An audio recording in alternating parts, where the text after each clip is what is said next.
Hey, how's it going, guys? Mr. Boss for the win here, and today we're going to be talking about the making of Red Dead Redemption 2, specifically Dutch and Arthur's voice actor and motion capture artist, giving us some incredibly funny, detailed, and just insane reactions to how they made Red Dead Redemption 2, some of their favorite moments on set. It's amazing. So Roger Clark and Benjamin Byron Davis had a panel at Momocon, which is actually a conference in Atlanta, my hometown, which is really cool. I was busy, didn't have the chance to go, but there was a live stream of the panels that they had, and it revealed some really cool information. And the highlights of this panel was kindly uploaded by a user IPEC, which I'll leave a link to their video in the description if you want to check out what they do and the entire video itself, because I'm not going to be including everything they talk about. Some of the things they discuss are off topic, like their personal stuff. We're going to be focusing on Red Dead Redemption 2 today. So the first thing they talk about, and I literally could not stop laughing when this happened, was the panelist asked Roger Clark and Benjamin Byron Davis, for that matter, the relationship that Arthur had with his horse, and recording the lines of dialogue and how that worked. And I'll just let this play out because it was absolutely hysterical. It has a really intimate relationship with your horse. What game are you playing? No, you're right, he does. Yeah. He does. So a lot of the horse stuff was actually going back to the voice acting and performance capture. A lot of the horse stuff was actually voice acting. I think it was about 2 days in the booth doing that stuff, and you know, is Arthur's horse a mare or is it a stallion? And then there's different dialogue if you have a level 4 bonding than if you have a level 1 bonding. You know, you're not quite as affectionate, etc. So we did that, and a couple of weeks later, I come back in, and one of our wonderful assistant directors, Gethin Aldous, he says, "Raj, we got to do those horse lines again." I was like, "Why?" And he said, "Well, it's a little too intimate. You know, it sounds like you're not talking to a horse." And I was like, "What do you mean?" And he played it back, and I was like, "You're all right, girl."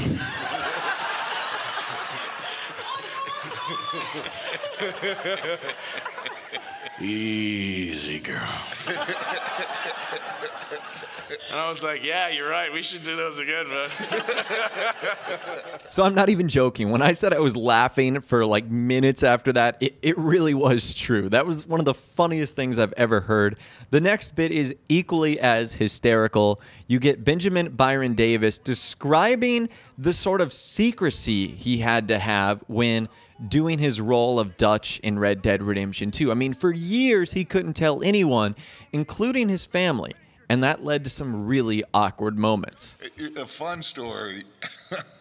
I couldn't even tell my nephews and my niece.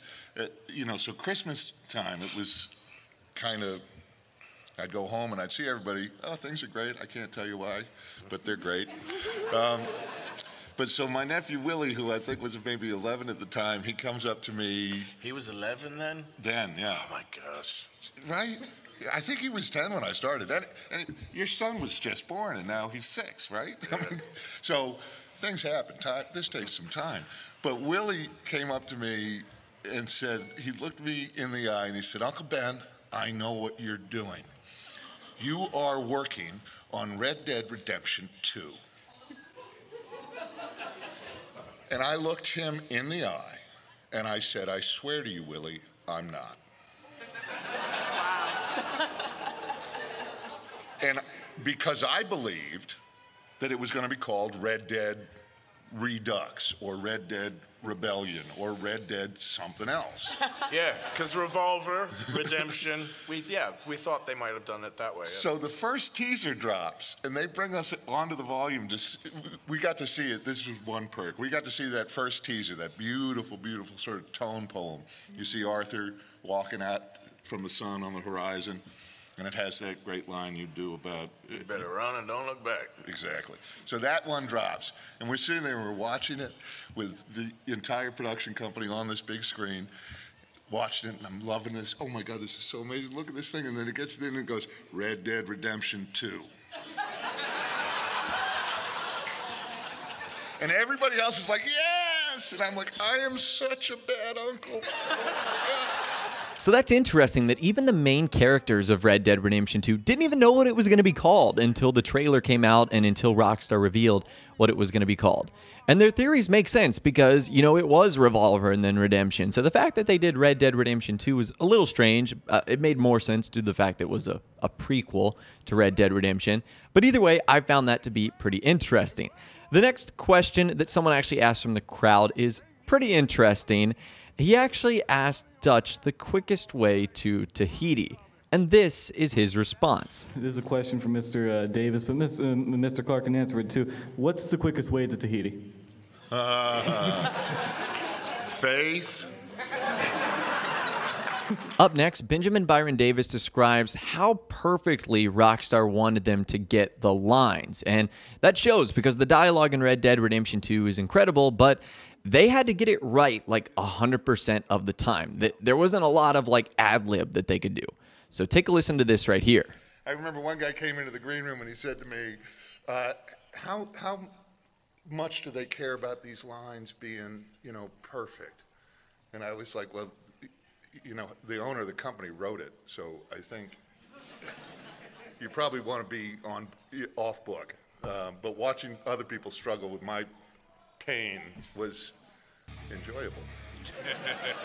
Up next, Benjamin Byron Davis describes a pretty funny moment. I think he's talking about the mission where Arthur and Dutch are actually like on the edge of the cliff. I think it's called like Our Favored Sons or something like that. It's where they jump into the water. It's a really cool scene. Dutch's voice actor describes a hilarious blooper that occurs. We had a take where it's me and Rob, and we're doing this scene, and I'm on the edge of the cliff, and I'm wearing cowboy boots, and there's a little lip. It's about a foot off the ground, and there's a crash mat behind it.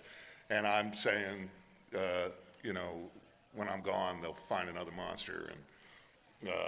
And then my boot clipped on the edge of the cliff, and I'm start to fall backwards, and I go, our time has passed, and I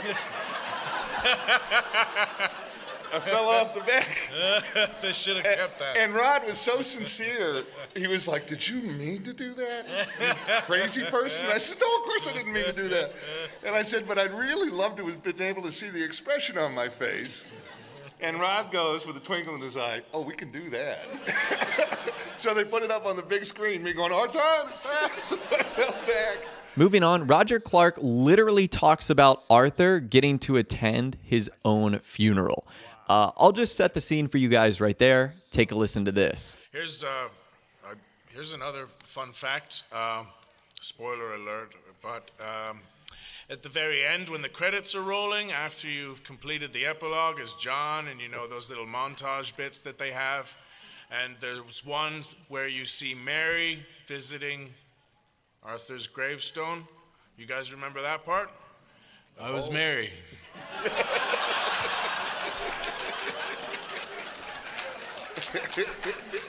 Yeah, I milked that one.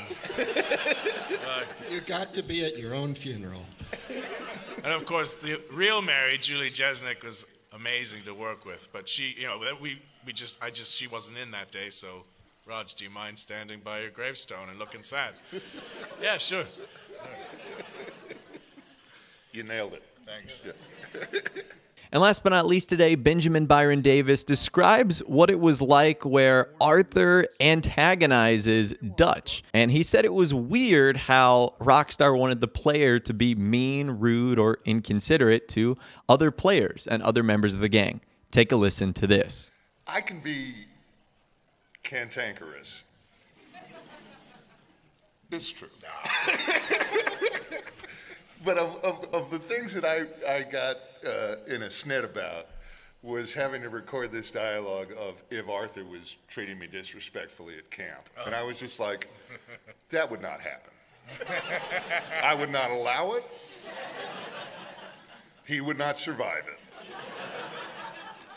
But we had to, you know, they would explain to me that it's not all, you know, the character has some agency. The player's allowed to fuck with you, pardon my French. And I was like, okay, all right, so begrudgingly. Throw dynamite at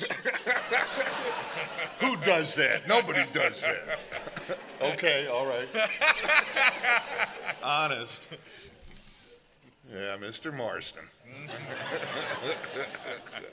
So that was pretty awesome, right? And that right there is all the highlights that I found to be pretty interesting from the panel. Again, if you'd like to check out the entire video for yourself, I will leave a link to it in the description.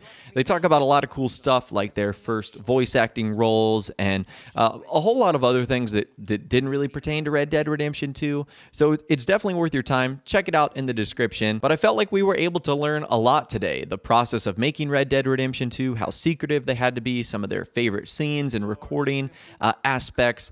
It's just awesome in my opinion. But I'd love to hear from you guys in the comments down below. Let me know what you think about this and more. If you did go on to enjoy this video though, a like rating would of course be awesome. And subscribe to my YouTube channel if you are new or you like daily Red Dead Redemption 2 videos like this. With all the way guys, like I said, thanks so much for watching.